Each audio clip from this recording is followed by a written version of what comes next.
Praise the Lord. അപ്പോസ്തല പ്രവൃത്തികളുടെ ഈ ബൈബിൾ സ്റ്റഡിയിലേക്ക് നിങ്ങൾക്കെല്ലാവർക്കും കർത്താവിൻ്റെ നാമത്തിൽ സ്വാഗതമറിയിക്കുന്നു.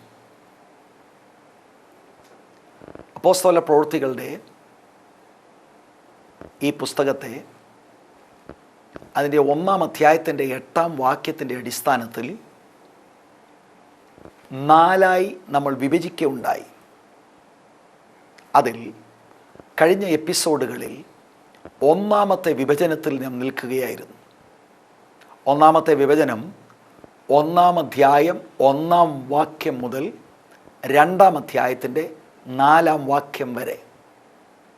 അതാണ് ഈ പുസ്തകത്തിൻ്റെ മുഖവര. മുഖവര എന്ന് ഞാൻ ഉദ്ദേശിക്കുന്നത് കർത്താവിൻ്റെ ഉയർത്തെഴുന്നേൽപ്പ് മുതൽ പെന്തക്കോസ്ത് വരെയുള്ള സംഭവങ്ങൾ ആണ് ആ 1-ാമത്തെ വിഭജനത്തിൽ വിശദീകരിക്കുന്നത്. യേശു കർത്താവ് ഉയർത്തെഴുന്നേറ്റു. 40 ദിവസം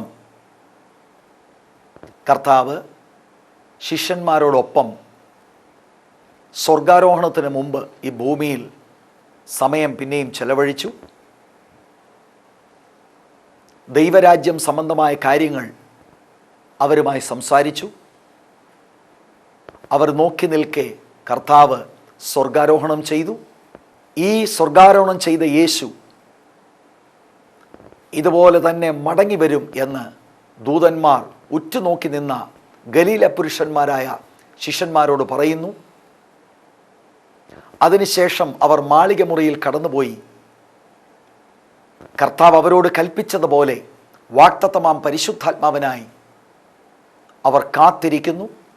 അവരുടെ കാത്തിരിപ്പ് ഏതാണ്ട് 10 ദിവസത്തോളം നീണ്ടുനിന്നു. കാത്തിരിപ്പ് യോഗത്തിൽ ആരാധനയുണ്ടായിരുന്നു, പ്രാർത്ഥനയുണ്ടായിരുന്നു, ദൈവവചന ധ്യാനമുണ്ടായിരുന്നു. യൂദ പോയ സ്ഥാനത്തേക്ക് അടുത്ത ലീഡറിനെ അവർ തിരഞ്ഞെടുത്തു. 10-ാം ദിവസം കാത്തിരുന്ന എല്ലാവരുടെ മേലും വാഗ്ദത്തമാം പരിശുദ്ധാത്മാവ് വന്ന് അവരെ നിറച്ചു. അവരെല്ലാവരും അന്യഭാഷ അടയാളത്തോടുകൂടി ദൈവത്തെ സ്തുതിച്ചു. ഇതാണ് 2-ാമത്തെ അധ്യായത്തിൻ്റെ 1 മുതൽ 4 വരെയുള്ള വാക്യങ്ങളിൽ നാം കണ്ടത്. ആ 1-ാം അധ്യായത്തിൻ്റെ 1-ാം വാക്യം മുതൽ 2-ന്റെ 4 വരെ ഉള്ള ഇവൻറ്റുകളാണ് ഞാനിപ്പോൾ നിങ്ങളുടെ ശ്രദ്ധയിൽ കൊണ്ടുവന്നത്. ഈ എപ്പിസോഡിൽ നമ്മൾ 2-ാമത്തെ വിഭജനത്തിലേക്ക് കടക്കുകയാണ്. 2-ാം അധ്യായത്തിൻ്റെ 5-ാം വാക്യം മുതൽ 8-ാം അധ്യായത്തിൻ്റെ 3-ാം വചനം വരെ സഭ യെരുശലേമിൽ. 1-ാം അധ്യായത്തിൻ്റെ 8-ാം വാക്യം നിങ്ങൾ ഓർക്കുന്നുണ്ടാവുമല്ലോ. എന്നാൽ പരിശുദ്ധാത്മാവ് നിങ്ങളുടെ മേൽ വരുമ്പോൾ നിങ്ങൾ ശക്തി ലഭിച്ചിട്ട് യെരുശലേമിലും, ആ യെരുശലേം ആത്മനിറവിലൂടെ ആത്മാവിൻ്റെ ശക്തി പ്രാപിച്ച അപ്പോസ്തോലന്മാർ യെരുശലേമിനെ ഇമ്പാക്റ്റ് ചെയ്ത ചരിത്രമാണ് 2-ാം അധ്യായത്തിൻ്റെ 5-ാം വാക്യം മുതൽ 8-ാം അധ്യായത്തിൻ്റെ 3-ാം വാക്യം വരെ. അതിനെ വേറൊരു നിലയിൽ ചിന്തിക്കാൻ കഴിയും. ആദ്യത്തെ സഭ യെരുശലേം സഭയുടെ ചരിത്രമാണ്. 8-ാം അധ്യായത്തിൻ്റെ 1-ാം വാക്യം ഞാനിവിടെ വായിക്കുന്നു. അവനെ കൊല ചെയ്ത് ശൗലിന് സമ്മതമായിരുന്നു. അന്ന് യെരുശലേമിലെ സഭയ്ക്ക് ഒരു വലിയ ഉപദ്രവം നേരിട്ടു. യെരുശലേമിലെ സഭ എന്ന ആ പ്രയോഗം അവിടെ നമുക്ക് കാണുവാൻ കഴിയും. ഈ 2-ാമത്തെ വിഭജനത്തിൽ യെരുശലേം സഭയെക്കുറിച്ചാണ് നമ്മൾ പഠിക്കുവാൻ പോകുന്നത്. കഴിഞ്ഞ എപ്പിസോഡുകളിൽ ഞാൻ ഓർപ്പിച്ചതുപോലെ ഈ ബൈബിൾ സ്റ്റഡിയുടെ ക്രമീകരണം ഒരു വേർഡ് ബൈ വേർഡ് സ്റ്റഡി അല്ല. അപ്പോൾ തന്നെ 28 അധ്യായം പൂർത്തിയാകുമ്പോൾ പുസ്തകത്തിൻ്റെ ഏറെക്കുറെയുള്ള ആശയം നമ്മൾക്ക് ബോധ്യമാകും. യെരുശലേം സഭയാണ് ആദ്യത്തെ സഭ. ഇന്ന് ദൈവസഭകൾക്ക് അത്യാവശ്യമെന്ന് തോന്നുന്ന ഒരു പക്ഷെങ്കിൽ ഒരു കാര്യവും അവർക്കില്ലായിരുന്നു. വലിയ ബാങ്ക് ഡിപ്പോസിറ്റുകളോ, പടുകൂറ്റൻ കെട്ടിടങ്ങളോ, ഇൻ്റർനെറ്റ് ഫെസിലിറ്റികളോ, വലിയ മൈക്ക് സിസ്റ്റമോ, ഭയങ്കര മ്യൂസിക് ടീമുകളോ, ഇതൊന്നും അവർക്കില്ലായിരുന്നു. എന്നാൽ വാക്തത്വം പരിശുദ്ധാത്മാവിനാൽ അവർ നിറയപ്പെട്ടവരായിരുന്നു.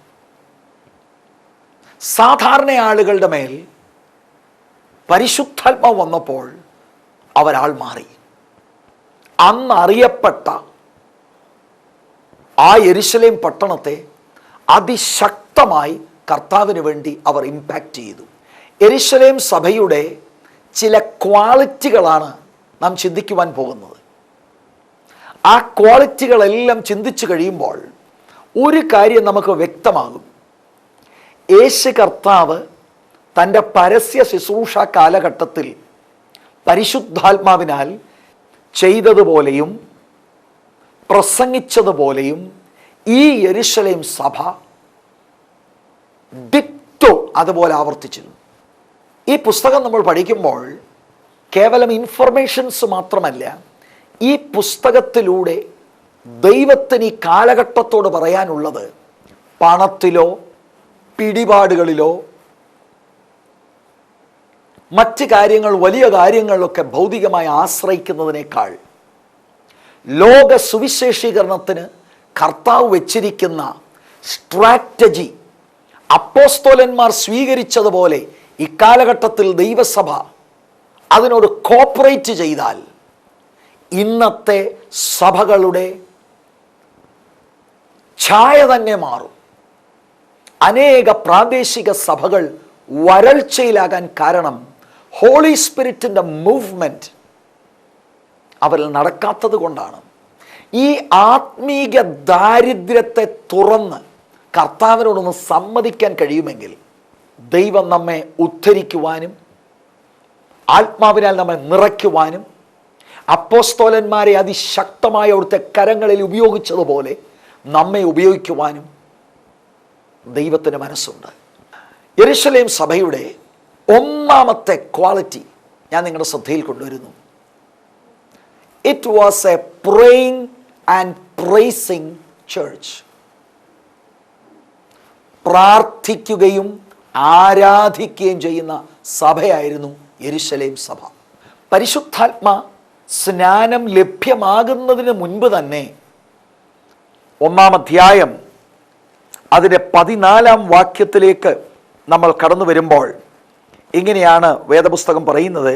യാക്കോബിൻ്റെ മകനായ യൂദ ഇവർ എല്ലാവരും സ്ത്രീകളോടും യേശുവിൻ്റെ അമ്മയായ മറിയയോടും അവൻ്റെ സഹോദരന്മാരോടും കൂടെ ഒരുമനപ്പെട്ട് പ്രാർത്ഥന കഴിച്ചു പോന്നു. ആ പ്രാർത്ഥന പരിശുദ്ധാത്മാവിന് വേണ്ടിയുള്ള പ്രാർത്ഥനയാണ്. കാരണം 1-ാം അധ്യായത്തിൻ്റെ 4-5 വാക്യത്തിലും 8-ാം വാക്യത്തിലും പരിശുദ്ധാത്മ സ്നാനത്തെക്കുറിച്ചും ആത്മസ്നാനത്തിലൂടെ ലഭ്യമാകേണ്ട ആത്മാവിൻ്റെ ശക്തിയെക്കുറിച്ചും കർത്താവ് അവരോട് കൽപ്പിച്ചു. അത് ഏറ്റെടുത്തുകൊണ്ട് വാഗ്ദത്ത നിവൃത്തിക്കായി അവർ പ്രാർത്ഥിക്കുകയാണ്. യെരുശലേം സഭ പ്രാർത്ഥിക്കുന്ന സഭയാണ്. പരിശുദ്ധാത്മാവിന് വേണ്ടി അവർ പ്രാർത്ഥിച്ചു. യേശുവിൻ്റെ മിനിസ്ട്രി നിങ്ങളൊന്ന് ശ്രദ്ധിക്കണം. ലൂക്കോസിൻ്റെ സുവിശേഷം 3-ാമത്തെ അധ്യായം അതിൻ്റെ 21, 22 വചനം ഞാൻ നിങ്ങളുടെ ശ്രദ്ധയിൽ ഒന്ന് കൊണ്ടുവരാം. 3-ാം അധ്യായം, ലൂക്കോസിൻ്റെ സുവിശേഷം 3-ാം അധ്യായം 21 മുതൽ. ജനമെല്ലാം സ്നാനമേൽക്കുകയിൽ യേശുവും സ്നാനമേറ്റു പ്രാർത്ഥിക്കുമ്പോൾ സ്വർഗം തുറന്നു. 22-ാം വാക്യം, പരിശുദ്ധാത്മാവ് ദേഹരൂപത്തിൽ പ്രാവെന്ന പോലെ അവൻ്റെ മേൽ ഇറങ്ങി വന്നു. നീ എൻ്റെ പ്രിയപുത്രൻ, നിന്നിൽ ഞാൻ പ്രസാദിച്ചിരിക്കുന്നു എന്ന് സ്വർഗത്തിൽ നിന്ന് ഒരു ശബ്ദവും ഉണ്ടായി. യെരുശലേം സഭയിലെ അംഗങ്ങൾ പരിശുദ്ധാത്മ സ്നാനത്തിനായി അവർ പ്രാർത്ഥിച്ചു. യേശു പ്രാർത്ഥിച്ചതായിട്ട് നാം കാണുന്നു. യേശുവിൻ്റെ പരസ്യ ശുശ്രൂഷ തുടങ്ങുന്നത് 30-ാമത്തെ വയസ്സിലാണ്. കർത്താവ് യോർദാനിൽ യോഹന്നാൻ സ്നാപകന്റെ കൈക്കീഴിൽ സ്നാനമേൽക്കുവാനായി കടന്നു വന്ന് സ്നാനമേറ്റു കഴിഞ്ഞ് പ്രാർത്ഥിച്ചു കൊണ്ടിരിക്കുമ്പോൾ സ്വർഗം തുറന്നു. വാഗ്ദത്തം സ്വീകരിച്ച ശിഷ്യന്മാർ മാളികമുറിയിൽ പ്രാർത്ഥിച്ചു. യേശു ചെയ്ത അതേ കാര്യം ആദ്യത്തെ സഭ, അതായത് യേശു കർത്താവിൻ്റെ സ്വർഗാരോഹണത്തിന് ശേഷം കർത്താവിൻ്റെ ആത്മീക ശരീരമായി തീരേണ്ട സഭ എന്ന് ഞാനൊരു പ്രയോഗം ഉപയോഗിക്കാൻ കാരണം, പരിശുദ്ധാത്മാവ് അവരുടെ മേൽ ഇറങ്ങി വന്ന് അവരെ നിറയ്ക്കുമ്പോഴാണ് സഭ എന്ന് നമുക്ക് പറയാൻ സാധിക്കുന്നത്. സഭയെന്ന ആ ഒരു നിലയിൽ അവരാകുന്നതിന് മുൻപ് ആ സഭയിൽ ഉൾപ്പെട്ടിരിക്കുന്ന ആളുകൾ അവർ പ്രാർത്ഥിച്ചു.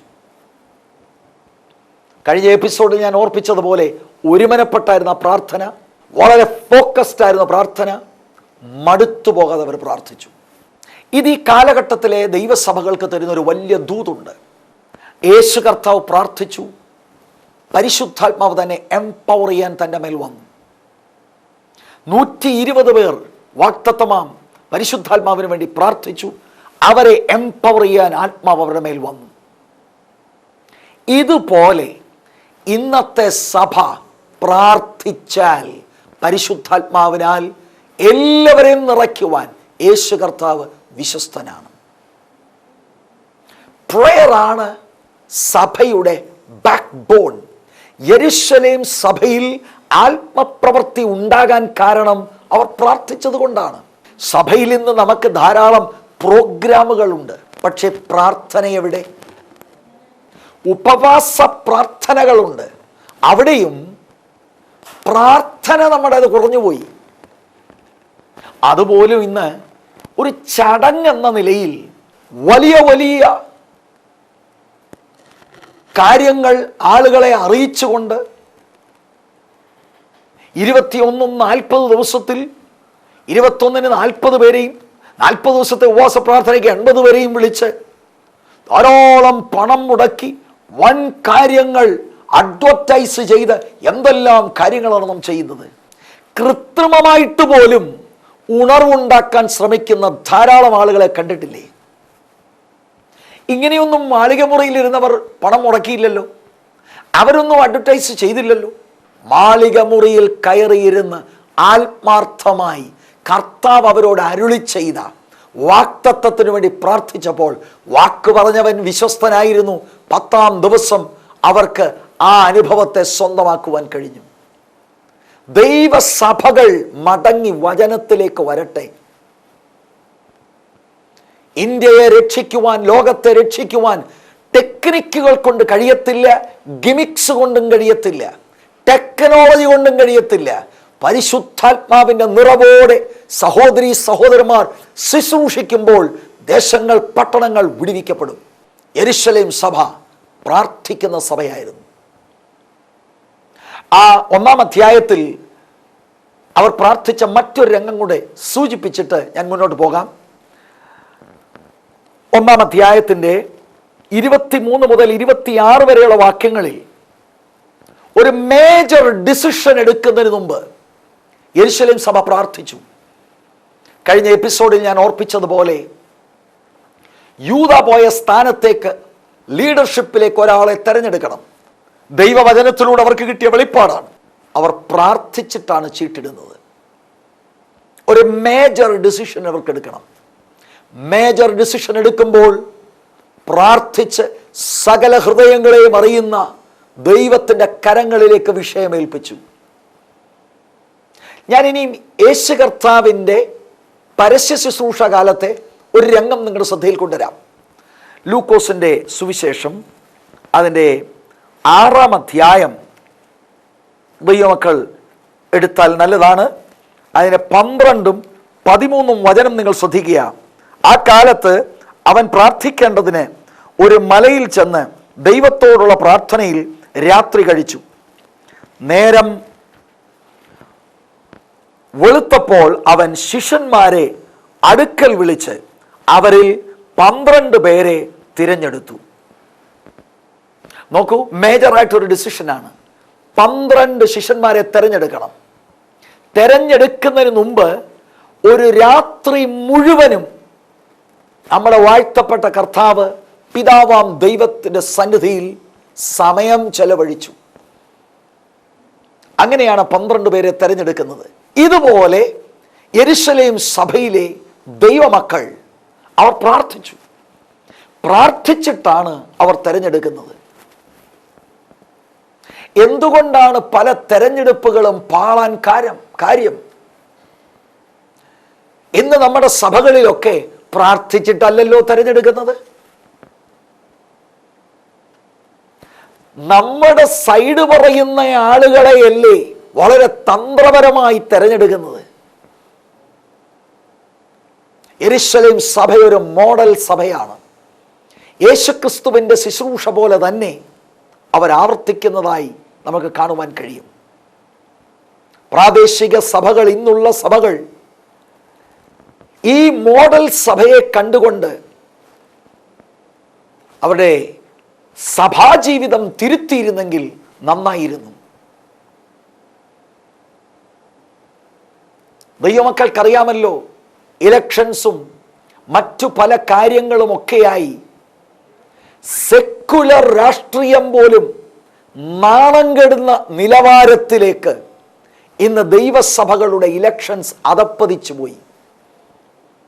ദൈവവചനം അറിയാമെന്ന് ഭാവിക്കുന്ന ആളുകൾ തന്നെയാണ് വചനത്തിലെ സത്യങ്ങൾ വിട്ടിട്ട് സെക്യുലർ പൊളിറ്റിക്സിലെ പല കാര്യങ്ങളും അഡോപ്റ്റ് ചെയ്യുന്നത്. ഇത് തിരുത്താൻ കാലമായി. ദൈവവചനത്തിലേക്ക് ദൈവസഭ മടങ്ങി വരട്ടെ. യെരുശലേം സഭയുടെ ആ ലൈഫ് നമ്മെ ചലഞ്ച് ചെയ്യട്ടെ. ഹോളി സ്പിരിറ്റിന് വേണ്ടി അവർ പ്രാർത്ഥിച്ചു. ഒരു മേജർ തെരഞ്ഞെടുപ്പ് വരുമ്പോൾ അവർ പ്രാർത്ഥിച്ചു. എന്തുകൊണ്ട് ഇന്നത്തെ സഭയ്ക്ക് പ്രാർത്ഥിച്ചുകൂടാ? പ്രാർത്ഥിച്ചിരുന്നെങ്കിൽ നേതൃത്വ സ്ഥാനത്തേക്ക് ദൈവത്താൽ തിരഞ്ഞെടുക്കപ്പെട്ട അപ്രോപ്രിയേറ്റ് ആയുള്ള ആളുകൾ ലീഡർഷിപ്പിൽ വന്നേനെ. അതിനു പകരം കുറുക്കു വഴികളല്ലേ പലപ്പോഴും നാം എടുക്കുന്നത്. എന്നെ കേൾക്കുന്ന പ്രിയ സഹോദരി സഹോദര, ശാന്തമായി അല്പം ഈ വചനം ഒന്ന് ധ്യാനിക്കുവാനായി വളരെ സ്നേഹത്തോടെ ഞാൻ ആവശ്യപ്പെടുകയാണ്. എവിടെയൊക്കെയോ നാം പാളം തെറ്റിപ്പോയി. അതുകൊണ്ടാണ് ശക്തിയില്ലാതെ സഭയെന്ന ഒരു എക്സ്റ്റീരിയർ ഔട്ട്വേർഡ് നിലയിൽ മാത്രമായിരിക്കുന്നത്. ഭക്തിയുടെ വേഷം മാത്രം അതിൻ്റെ ശക്തിയെ ത്യജിക്കുന്നവരായി മാറിയത്. ഈ വചന പഠന പരമ്പരയിലൂടെ ഒരു വലിയ മാറ്റം സംഭവിക്കട്ടെ എന്ന് ആത്മാർത്ഥമായി ഞാൻ പ്രാർത്ഥിക്കുകയും ആഗ്രഹിക്കുകയും ചെയ്യുകയാണ്. തുടർന്ന് നാം കാണുന്നത് 2-ാം അധ്യായത്തിൻ്റെ 42-ാം വാക്യം. അപ്പോസ്തല പ്രവൃത്തികൾ 2-ാം അധ്യായം അതിൻ്റെ 42-ാം വാക്യം. അവർ അപ്പോസ്തലന്മാരുടെ ഉപദേശം കേട്ടും കൂട്ടായ്മ ആചരിച്ചും അപ്പം നുറുക്കിയും പ്രാർത്ഥന കഴിച്ചും പോന്നു. 2-ാം അധ്യായത്തിൻ്റെ 1 മുതൽ 4 വരെയുള്ള വാക്യങ്ങളിൽ അവരെല്ലാവരും ആത്മാവിൽ നിറഞ്ഞതാണ്. 14 മുതലുള്ള വാക്യങ്ങളിൽ പത്രോസിൻ്റെ ശക്തമായൊരു പ്രസംഗം നാം കാണുന്നുണ്ട്. ആ പ്രസംഗത്തിൻ്റെ അവസാനം ആ പ്രസംഗത്തെ കൈക്കൊണ്ടവർ 3000 പേർ അവർ സ്നാനമേറ്റു. ദൈവസഭയോടവർ ചേർന്നു. അതിനുശേഷം ആ പുതിയ സഭയിൽ, യെരുശലേം സഭയിൽ പിന്നെയും പ്രാർത്ഥനയ്ക്ക് അവർ ഇമ്പോർട്ടൻസ് കൊടുത്തു. പരിശുദ്ധാത്മാവ് ആദ്യം പ്രാപിക്കാൻ വേണ്ടി മാത്രമല്ല പ്രാർത്ഥന, ആത്മനിറവുള്ളവർ പ്രാർത്ഥനക്കാരായിരിക്കും.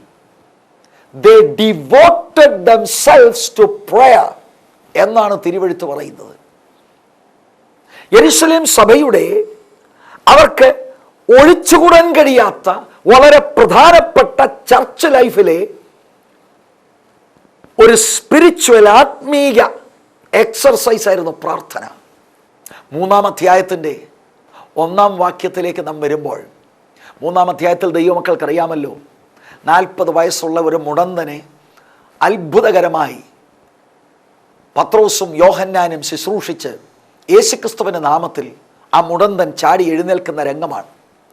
വാസ്തവത്തിൽ അവരവിടെ അത്ഭുതം ചെയ്യാൻ പോകുകയല്ല. 3-ാമത്തെ അധ്യായം അതിൻ്റെ ആദ്യ വാക്യം, ഒരിക്കൽ പത്രോസും യോഹന്നാനും 9-ാം മണി നേരം പ്രാർത്ഥനാ സമയത്ത് ദേവാലയത്തിലേക്ക് ചെല്ലുമ്പോൾ, പ്രാർത്ഥിക്കാൻ പോയതാ.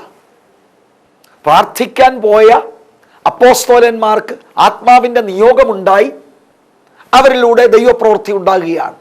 ഞാൻ പറയാൻ താല്പര്യപ്പെടുന്നത്, അവരുടെ ചർച്ച് ലൈഫിൽ വ്യക്തിപരമായും കോർപ്പറേറ്റ് ആയിട്ടും അവർ പ്രാർത്ഥനയ്ക്ക് പ്രയോറിറ്റി കൊടുത്തിരുന്നു. യേശുക്രിസ്തുവിന്റെ മിനിസ്ട്രി നിങ്ങൾ ശ്രദ്ധിക്കുക. ഹോളി സ്പിരിറ്റിന്റെ എംപവർമെന്റിന് വേണ്ടി മാത്രമല്ല യേശു പ്രാർത്ഥിച്ചത്. കർത്താവിൻ്റെ ശുശ്രൂഷയിൽ ഉടനീളം നിങ്ങൾ യേശു പ്രാർത്ഥിക്കുന്നതായിട്ട് കാണും. അതിരാവിലെ എഴുന്നേറ്റു അവൻ പ്രാർത്ഥിച്ചെന്ന് തിരുവെഴുത്ത് പറയുന്നു. മുഴുവൻ രാത്രിയിൽ അവനിരുന്ന് പ്രാർത്ഥിച്ചെന്ന് തിരുവെഴുത്ത് പറയുന്നു. ചില അത്ഭുതങ്ങൾ നടന്നു കഴിഞ്ഞ ശേഷം കർത്താവ് ആ സ്ഥലം വിട്ട് മാറിപ്പോയി പ്രാർത്ഥനയിൽ സമയം സ്പെൻഡ് ചെയ്യുന്നു. കർത്താവിൻ്റെ ശുശ്രൂഷയുടെ ഏറ്റവും അവസാനം ഗെത്സമന തോട്ടത്തിലും യേശു കർത്താവ് പ്രാർത്ഥിക്കുന്നതായിട്ട് കാണുന്നു. യേശു എക്സിബിറ്റ് ചെയ്ത അതേ കാര്യമാണ് 1-ാമത്തെ സഭയാകുന്ന ഈ യെരുശലേം സഭ ആവർത്തിക്കുന്നതായിട്ട് നാം കാണുന്നത്. 4-ാം അധ്യായം അതിൻ്റെ 23 മുതൽ 31 വരെയുള്ള വാക്യം. 3-ാം അധ്യായത്തിൽ ഞാൻ സൂചിപ്പിച്ചതുപോലെ ഒരു മുടന്തൻ അത്ഭുതകരമായി സൗഖ്യമാകുന്നു. 4-ാം അധ്യായത്തിൽ ആ സൗഖ്യത്തെ തുടർന്ന് ശക്തമായ പ്രതികൂലം യെരുശലേം സഭയ്ക്കുണ്ടാകുന്നു. ഈ കാര്യങ്ങളൊക്കെ അടുത്ത എപ്പിസോഡുകളിലൊക്കെ നമ്മൾ പഠിക്കും. ഈ ശക്തമായ എതിർപ്പിൻ്റെ നടുവിൽ അവരുടെ ദൂത് അവർ കോംപ്രമൈസ് ചെയ്തില്ല. അവർ ഭയന്നുപോയി അവരുടെ വീടുകളിൽ ഇരുന്നില്ല. അവരെന്താ ചെയ്തത്? ശ്രദ്ധിച്ചാലും 23-ാം വാക്യം മുതൽ, വിട്ടയച്ച ശേഷം അവർ കൂട്ടാളികളുടെ അടുക്കൽ ചെന്ന് മഹാപുരോഹിതന്മാരും മൂപ്പന്മാരും തങ്ങളോട് പറഞ്ഞതെല്ലാം അറിയിച്ചു. അത് കേട്ടിട്ടവർ ഒരുമനപ്പെട്ട് ദൈവത്തോട് നിലവിളിച്ചു പറഞ്ഞത് അവർ പ്രാർത്ഥിക്കാൻ തുടങ്ങി. ആ വിഷയം വെച്ച് അവർ പ്രാർത്ഥിക്കാൻ തുടങ്ങി. അവർക്കുണ്ടായ ഭീഷണിയെ ദൈവത്തിൻ്റെ മുൻപാകെ അവർ നിരത്തുകയാണ്. അതിൻ്റെ 31-ാം വാക്യം, ഇങ്ങനെ പ്രാർത്ഥിച്ചപ്പോൾ അവർ കൂടിയിരുന്ന സ്ഥലം കുലുങ്ങി. എല്ലാവരും പരിശുദ്ധാത്മാവ് നിറഞ്ഞവരായി ദൈവവചനം ധൈര്യത്തോടെ പ്രസ്താവിച്ചു. പ്രതികൂലത്തെ നേരിടുവാനും ദൈവസഭ ഒറ്റക്കെട്ടായി നിന്ന് പ്രാർത്ഥിച്ചു. ദൈവം അതിൽ പ്രവർത്തിച്ചു. ഇവിടെ ഒരു ദൂത് ദൈവമക്കളോട് ഞാൻ അറിയിക്കാം. പ്രതികൂലത്തെ ദൈവം മാറ്റിയില്ല. പ്രതികൂലത്തിൻ്റെ നടുവിൽ നിൽക്കാൻ ആവശ്യമാകുന്ന അഭിഷേകത്തെ ദൈവം പകർന്നു. ഒരുപക്ഷെ എന്നെ കേൾക്കുന്ന സഹോദരി സഹോദരന്മാരിൽ നിങ്ങളിൽ ചിലർക്ക് ചില പ്രത്യേക പ്രതികൂലത്തിലൂടെ നിങ്ങൾ കടക്കുകയായിരിക്കാം. പ്രാർത്ഥിച്ചാൽ മതി. പ്രാർത്ഥിക്കുമ്പോൾ എല്ലായ്പ്പോഴും ദൈവം പ്രതികൂലം മാറ്റണമെന്നില്ല. എന്നാൽ ആ പ്രതികൂലത്തിൻ്റെ നടുവിൽ ധൈര്യത്തോടെ നിന്ന് കർത്താവിൻ്റെ നാമത്തെ ഉയർത്തുവാനുള്ള പരിശുദ്ധാത്മാവിൻ്റെ ശക്തിയെ കർത്താവ് പകരും. അതാണ് ശിഷ്യന്മാരുടെ ജീവിതത്തിൽ നമ്മൾ കാണുന്നത്. യെരുശലേം സഭ അതിന് സാക്ഷീകരിക്കുന്നു. യേശു കർത്താവിൻ്റെ ജീവിതം നിങ്ങൾ പരിശോധിക്കുക. കർത്താവ് എത്രമാത്രം പ്രതികൂലത്തിലായിരുന്നു. ആ പ്രതികൂലത്തിലൊന്നും യേശു കർത്താവ് കോംപ്രമൈസ് നടത്തിയിട്ടില്ല. വാക്കിൽ കൊടുക്കാൻ നോക്കിയവരുണ്ട്, ട്രാപ്പ് ചെയ്യാൻ നോക്കുന്നവരുണ്ട്, ഉപദ്രവിക്കാൻ ശ്രമിക്കുന്നവരുണ്ട്, കളിയാക്കുന്നവർ, വിമർശിക്കുന്നവരൊക്കെ യേശു അഭിമുഖീകരിച്ചു. ഇതുപോലെ യെരൂശലേം സഭയിലെ അപ്പോസ്തലന്മാർ അഭിമുഖീകരിച്ചു. ഇതിൻ്റെ നടുവിൽ അവർ പ്രതികരിച്ചത്, അവർ ദൈവത്തോട് അവരുടെ വിഷയങ്ങൾ പറഞ്ഞു. അവർ പറയും, ആ വിഷയങ്ങൾ പ്രാർത്ഥിക്കുമ്പോൾ ഒരു കാര്യം ശ്രദ്ധേയമാണ്, അവരുടെ എതിരാളികളെ എന്തെങ്കിലും ദൈവം ചെയ്യുവാനായിട്ട് അവരാവശ്യപ്പെടുന്നില്ല. അവരാവശ്യപ്പെടുന്നത്, കർത്താവെ ഞങ്ങൾക്ക് പ്രാഗൽഭ്യം തരണം, പ്രസംഗിക്കുവാൻ, മാറ്റമില്ലാത്ത വചനം പ്രഘോഷിക്കുവാൻ ഞങ്ങൾക്ക് പ്രാഗൽഭ്യം തരണം. അത് കർത്താവ് അവർക്ക് വേണ്ടി ചെയ്യുകയാണ്. ഇന്നത്തെ സഭയെ നിങ്ങൾ ശ്രദ്ധിക്കുക. പ്രതികൂലം വരുമ്പോൾ എവിടെയൊക്കെയാണ് നമ്മൾ കോംപ്രമൈസ് നടത്തുന്നത്? ഇൻഫ്ലുവൻസ് ഉള്ള ആളുകളെ കാണുക, രാഷ്ട്രീയമായി പിടിപാടുള്ളവരെ കാണുക. എസ്കേപ്പിസമാണ് ഇന്നത്തെ സഭ നോക്കുന്നത്. അതുകൊണ്ട് തന്നെ ഡെമോൺസ്ട്രേഷൻസ് ഇല്ലാതെ പോകുന്നു.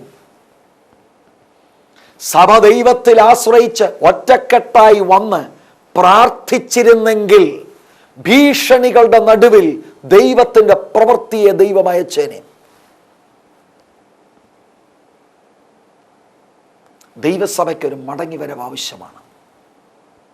പ്രാദേശിക സഭകളായി കേരളത്തിലുള്ള സഭകൾ എല്ലാം കൂടെ ചേർന്ന്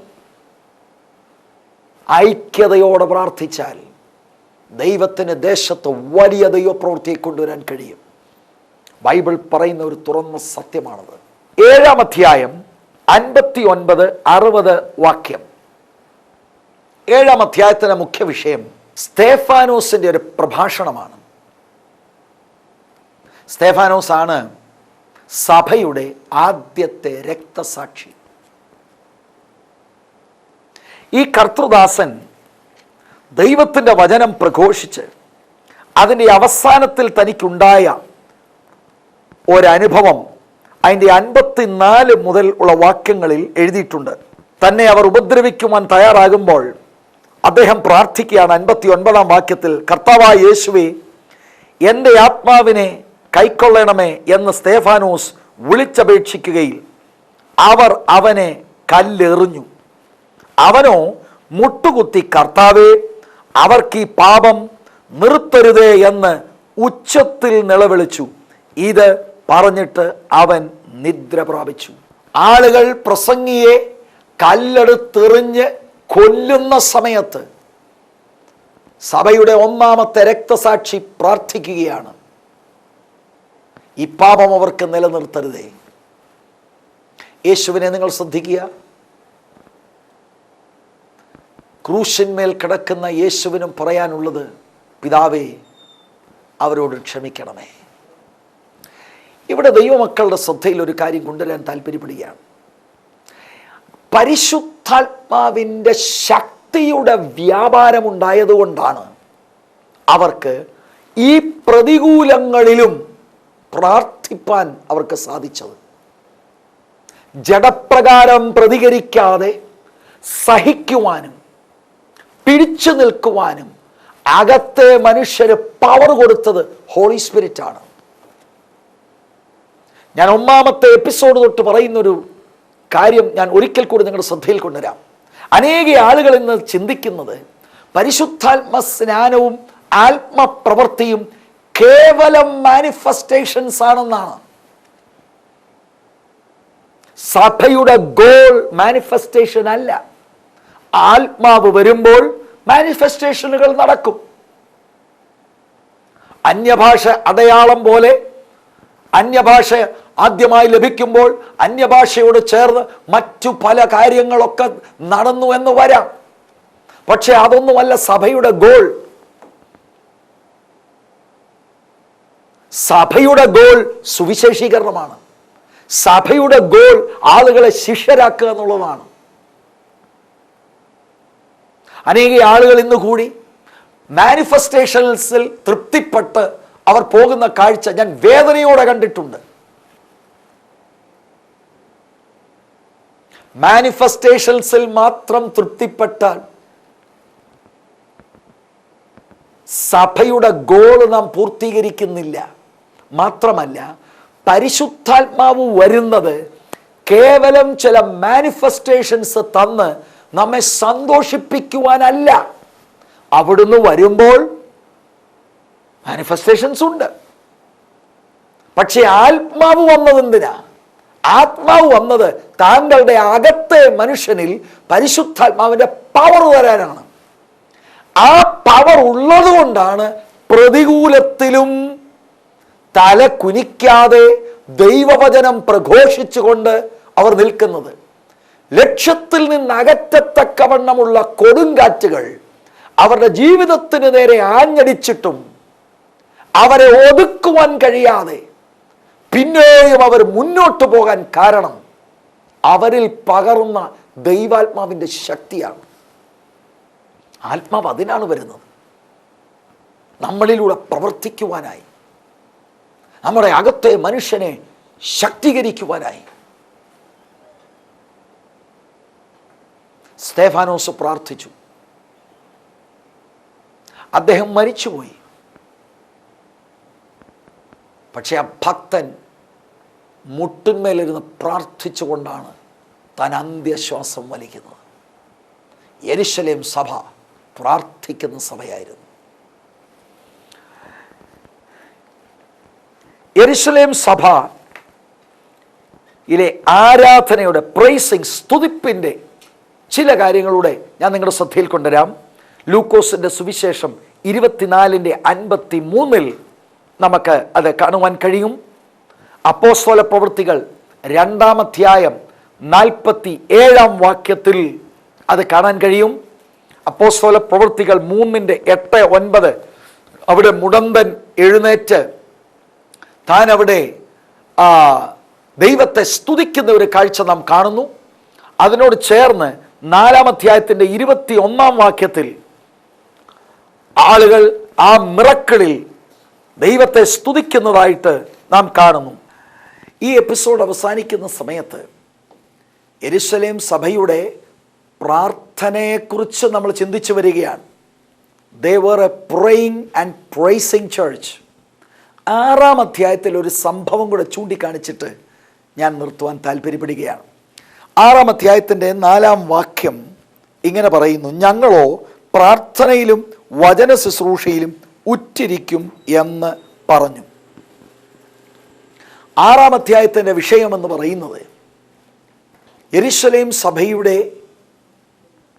ആ സഭാ അന്തരീക്ഷത്തിൽ അല്പമായുള്ള പ്രശ്നം പൊങ്ങി വരുന്നത് നമ്മൾ കാണുകയാണ്. പക്ഷെ അത് പൊങ്ങി വരാൻ കാരണം എന്താണെന്ന് അപ്പോസ്തലന്മാർ ആ കാര്യത്തിൽ മനസ്സിലാക്കിയത് അവരുടെ പ്രാർത്ഥനയിലും വചനധ്യാനത്തിലും വന്ന ക്ഷീണം കൊണ്ടാണെന്ന് അവർക്ക് മനസ്സിലായി. മനഃപൂർവമല്ല, അവർ സോഷ്യൽ വർക്കുകളിൽ അവരുടെ ഇൻട്രസ്റ്റുകൾ ഡൈവേർട്ട് ചെയ്തു. അത് നിമിത്തം പ്രാർത്ഥനയ്ക്കും വചനധ്യാനത്തിനും അവർക്ക് വേണ്ടവണ്ണം സമയം ചെലവഴിക്കുവാൻ കഴിയാതെ വന്നു. ആ സമയത്താണ് ദൈവസഭയുടെ ഉള്ളിൽ പ്രശ്നം ഉണ്ടാകുവാൻ തുടങ്ങിയത്. പെട്ടെന്ന് കാര്യം മനസ്സിലാക്കിയ അപ്പോസ്തലന്മാർ അവർ പറയുന്ന സ്റ്റേറ്റ്മെൻ്റാണ്: ഞങ്ങൾ പ്രാർത്ഥനയിലും വചനധ്യാനത്തിലും ഉറ്റിരിക്കും. ഈ ഭൗതികമായ കാര്യങ്ങൾ ചെയ്യുവാൻ നിങ്ങൾ ഒരു 7 പുരുഷന്മാരെ തിരഞ്ഞെടുക്കണം എന്ന് അവർ സഭയോട് ആവശ്യപ്പെടുകയാണ്. ശത്രുവിൻ്റെ ഏറ്റവും വലിയ പദ്ധതികളിലൊന്നാണ് ദൈവസഭയുടെ നേതൃത്വത്തെ പ്രാർത്ഥനാ ജീവിതത്തിൽ നിന്ന് അകറ്റുക. നേതൃത്വം പ്രാർത്ഥിക്കാതിരുന്നാൽ സഭാജനങ്ങളും അത് ഫോളോ ചെയ്യും. അങ്ങനെ ശുഷ്കിച്ച പ്രാർത്ഥനാനുഭവം നിമിത്തമാണ് ദൈവസഭകളിൽ വേണ്ടത്ര ആത്മീക ജീവനില്ലാതെ പോകുന്നത്. നമ്മൾ 2ാമത്തെ വിഭജനത്തിൽ യെരുശലേം സഭ എന്ന വിഷയത്തിൽ നിന്നുകൊണ്ട് യെരുശലേം സഭയുടെ 1ാമത്തെ ക്വാളിറ്റി ഈ എപ്പിസോഡിൽ പരിശോധിക്കുകയായിരുന്നു. അവർ പ്രാർത്ഥനയ്ക്ക് കൊടുത്ത ആ മുൻതൂക്കം നമ്മൾ ദൈവവചനത്തിലൂടെ ശ്രദ്ധിക്കുകയായിരുന്നു. അവർ ആരാധിക്കുകയും ചെയ്ത സഭയായിരുന്നു. ഈ എപ്പിസോഡ് അവസാനിക്കുമ്പോൾ ഞാൻ ചോദിക്കട്ടെ, നിങ്ങളുടെ പ്രാദേശിക സഭയിൽ പ്രാർത്ഥന എങ്ങനെയുണ്ട്? പതിവായി പ്രാർത്ഥിക്കുന്ന ഒരു സഭയാണോ? ഉപവാസവും പ്രാർത്ഥനയും ജെനുവിനായി നടക്കുന്ന ചർച്ചാണോ? സഭയുടെ അന്തരീക്ഷം മാത്രമല്ല, താങ്കളുടെ വ്യക്തിപരമായ പ്രാർത്ഥനാ ജീവിതം എങ്ങനെയുണ്ട്? ആത്മസ്നാനത്തിന് വേണ്ടി പ്രാർത്ഥിക്കുന്ന അനുഭവം മാത്രമല്ലായിരുന്നു യെരുശലേം സഭയ്ക്ക്. പരിശുദ്ധാത്മാവിൽ നിറഞ്ഞവർ പിന്നെയും അവർ പ്രാർത്ഥിക്കുന്നതായിട്ട് നാം കാണുകയാണ്. എന്തുകൊണ്ടാണ് പലർക്കും ഒരു കാലഘട്ടത്തിൽ ശക്തന്മാരായി ഉപയോഗിക്കപ്പെട്ട പലരെയും പിൻകാലങ്ങളിൽ നാം ക്ഷീണിതരായി കാണുന്നത്? അതിൻ്റെ രഹസ്യം നമുക്കിവിടെ കാണുവാൻ കഴിയും. ഒരിക്കൽ പ്രാർത്ഥനാ ജീവിതം ശക്തമായി ഉണ്ടായിരുന്നവർ, ദൈവത്തോടു കൂടെ നടന്നവർ, ആത്മനിറവിൻ ജീവിതം നയിച്ചവർ, പരിശുദ്ധാത്മാവിൽ ശുശ്രൂഷിച്ചവർ, പ്രാർത്ഥനാ ജീവിതം വ്യക്തിപരമായ ജീവിതത്തിൽ നിന്ന് അകന്നു പോയപ്പോൾ അവരുടെ ആത്മീക ശക്തിയും ചോരുന്നതായി നമ്മൾ കാലഘട്ടത്തിൽ പലരെയും കുറിച്ച് കണ്ടിട്ടില്ലേ? അപ്പോസ്തലന്മാർക്ക് പോലും അങ്ങനെ ഒരു പ്രത്യേക സന്ദർഭത്തിൽ 6-ാം അധ്യായത്തിൽ ഒരു പ്രോബ്ലം ദൈവസഭയ്ക്കകത്ത് മുളച്ചു വന്നപ്പോൾ അവർക്ക് മനസ്സിലായി ഇത് അവരുടെ ഭാഗത്ത് വന്ന മിസ്റ്റേക്കാണ്. പെട്ടെന്ന് അവരത് റെക്ടിഫൈ ചെയ്തു. നമ്മുടെ വാഴ്ത്തപ്പെട്ട കർത്താവിനെ ശ്രദ്ധിച്ചാൽ ഒരിക്കൽ പോലും അങ്ങനെ ഒരു ക്ഷീണം വന്നിട്ടില്ല. എപ്പോഴും പ്രാർത്ഥനയ്ക്ക് ക്വാളിറ്റി സമയം കർത്താവ് സ്പെൻഡ് ചെയ്തു. അതുകൊണ്ട് എന്നും ആത്മനിറവൻ ജീവിതവും ആത്മനിറവൻ ശുശ്രൂഷയും കർത്താവ് ചെയ്തെടുത്തു.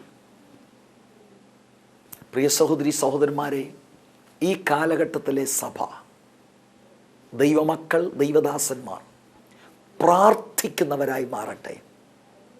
ഈ എപ്പിസോഡ് അവസാനിക്കുമ്പോൾ ഞാൻ നിങ്ങൾക്ക് വേണ്ടി പ്രാർത്ഥിക്കാൻ ആഗ്രഹിക്കുന്നു. എനിക്കറിയാം നിങ്ങളിൽ പലരും നന്നായി പ്രാർത്ഥിക്കണമെന്ന് നിങ്ങളുടെ ഉള്ളിൽ ആഗ്രഹമുണ്ട്. പക്ഷെ തീരുമാനം പലപ്പോഴും എടുത്തിട്ടുണ്ട്, വേണ്ടവണ്ണം പ്രാർത്ഥിക്കാൻ കഴിഞ്ഞിട്ടില്ല. സത്യമതല്ലേ? ഒന്ന് സമർപ്പിക്കാൻ തയ്യാറാകുമോ? എന്തുകൊണ്ടാണ് ശുശ്രൂഷയിൽ മുന്നേറാൻ കഴിയാത്തത്? എന്തുകൊണ്ടാണ് സഭ ഉണർത്തപ്പെടാത്തത്? Prayer is the key to revival. ഉണർവിൻ്റെ താക്കോൽ പ്രാർത്ഥനയാണ്. യെരുശലേം സഭ പ്രാർത്ഥിക്കുന്ന സഭയായിരുന്നു. കണ്ണുകളെ അടയ്ക്കാം, പ്രാർത്ഥിക്കാം. പരിശുദ്ധ കർത്താവേ, പ്രാർത്ഥനയിൽ വന്നുപോയ വീഴ്ചകൾ ഞങ്ങളോട് ക്ഷമിക്കണമേ. പ്രാർത്ഥിക്കാനുള്ള ദൈവകൃപ ഞങ്ങളിൽ പകരണമേ. ശത്രുവായവൻ പലപ്പോഴും ഞങ്ങളുടെ സമയത്തെ വേണ്ടവണ്ണം ഉപയോഗിക്കാതെ വണ്ണം ഞങ്ങളെ ചതിച്ചിട്ടുണ്ട് എന്ന് ഞങ്ങൾ സമ്മതിക്കുന്നു. ശത്രുവിൻ്റെ തന്ത്രങ്ങളെ തിരിച്ചറിഞ്ഞ് അവനോട് എതിർത്തു നിൽപ്പാൻ ആവശ്യമാകുന്ന ദൈവകൃപ ഞങ്ങളിൽ പകരണമേ. പ്രാർത്ഥിക്കുവാനും ആരാധിക്കുവാനും സ്തുതിക്കുവാനുമുള്ള ദൈവകൃപ ഞങ്ങൾക്ക് തരണം. ഞങ്ങളിലൂടെ മഹത്വം എടുക്കണമേ. യേശു കർത്താവിൻ നാമത്തിൽ തന്നെ. ആമേൻ. God bless U.